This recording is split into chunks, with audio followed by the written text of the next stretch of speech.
कई वर्षों बाद दीपावली मनाने पहुंचे आर्मी के जवान आशीष सेजकर, जिन्होंने इस उत्सव को वृद्धाश्रम के वृद्धों के साथ भी साझा किया। उन्होंने ठाना कि वृद्धाश्रम में वृद्धों के साथ भी मनाई जाए दिवाली, और इसी संकल्प के साथ भारतीय थल सेना फोर्स ऑफ इंजीनियर सिपाही आशीष सेजकर, जो कि पंजाब के फिरोजपुर जिले में पदस्थ हैं, जिन्हें कई वर्षों के बाद अपने परिवार के साथ दीपावली मनाने का मौका मिला, और उन्होंने इस उत्सव को वृद्धों के साथ साझा करने को एक हर्ष का विषय बताया। उन्होंने कहा, प्रत्येक व्यक्ति को अपने परिवार के साथ साथ उन लोगों के साथ भी दीपावली मनानी चाहिए जिनका इस दुनिया में कोई नहीं है। इसी विचारधारा को लेकर वे वृद्धाश्रम पहुंचे और सभी वृद्धों को मिठाइयां खिलाकर दीपावली की शुभकामनाएं दी और आशीर्वाद प्राप्त किया। इस दौरान आशीष सेजकर के साथ सत्येंद्र शर्मा, उमंग अग्रवाल, पंकज मालवी ने भी वृद्धाश्रम की व्यवस्थाओं के बारे में वृद्धों से चर्चा कर दीपावली की शुभकामनाएं प्रेषित की। आपका आशीष सेजकर। किस पोस्ट में आप? मैं सिपाही की पोस्ट पे हूँ। कितने वर्षों से आप देश सेवा में? मैं लगभग 8 वर्ष हो चुके हैं। क्या आपके मन में ऐसा आया जो इस वर्ष आप वृद्धाश्रम में दीपावली का पर्व मनाने आए हैं? देखिए सर, ऐसा है कि सभी लोग अपने परिवार के साथ तो दिवाली मनाते हैं, लेकिन इस दुनिया में ऐसे भी कुछ लोग हैं जिनके कोई अपने नहीं है, वो बिना परिवार के अकेले अपना जीवन व्यतीत कर रहे हैं, जो कि वृद्धाश्रम में बुजुर्ग लोग रह रहे हैं। तो मेरे मन में एक विचार आया कि क्यों ना अपने परिवार के साथ दिवाली मना ही रहे, उनके पास भी जाकर 2 मिनट दूँ और मिठाई वो सभी को दीपावली का पावन अवसर उनके साथ मनाऊं। पिछले कितने वर्षों से लगभग आप अपने परिवार के साथ दिवाली मना चुके हैं? जी, इससे पहले तो मैं जम्मू एंड कश्मीर में था, तो दीपावली में नहीं आ पाया, और उससे पहले भी कई वर्ष में राजस्थान में रहा, वहाँ पर भी दीपावली के लिए मुझे छुट्टियाँ टाइम से नहीं मिल पाई। ये 2021 एक ऐसा वर्ष है जिसमें मैंने छुट्टियाँ काफ़ी समय ली थी, तो हमारे अधिकारी महोदय से निवेदन किया कि इस साल में घर पर जाओ, दीपावली का अपने परिवार के साथ। और मैंने बड़े ही हर्ष उल्लास के साथ अपने परिवार के साथ नहीं बल्कि इन सभी व्यक्तियों के साथ भी अच्छे से दीपावली मनाया, और मुझे बहुत खुशी है। जब आप वहाँ पर देश सेवा में लीन रहते हैं और यदि कोई त्यौहार आता है तो आपको क्या लगता है, मन में क्या भावना आती है? वही भावना आती है जो हर एक व्यक्ति को आती है। मैं तो बस घर पे बात कर लेता हूँ, अगर छुट्टियाँ नहीं मिल पाती, सही समय पर छुट्टी नहीं मिल पाती, तो घर पे सभी को यही सांत्वना देता हूँ कि आप लोग ठीक है, स्वस्थ हैं, सुरक्षित हैं, और मैं यहाँ पे देश की सेवा कर रहा हूँ। आपकी खुशी में मेरी खुशी है। अगर इस बार छुट्टी नहीं आया हूँ तो क्या हुआ, छुट्टी जरूर होगी। इसके अलावा और जनता के लिए क्या संदेश देना चाहते हैं आप? मैं यही संदेश देना चाहता हूँ कि देखिए, परिवार तो सभी का होता है, लेकिन उनके बारे में सोचिए जिनका कोई नहीं है।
काश मेरी जिंदगी में सरहद की कोई शाम आए, जब कुछ हो तो बॉर्डर पर हो।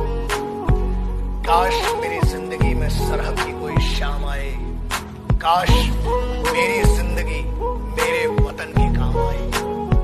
न खौफ है मौत का और न आरज़ू है जन्नत की, मगर जब कभी जिक्र हो शहीदों का, काश मेरा भी नाम आए, काश मेरा भी नाम आए।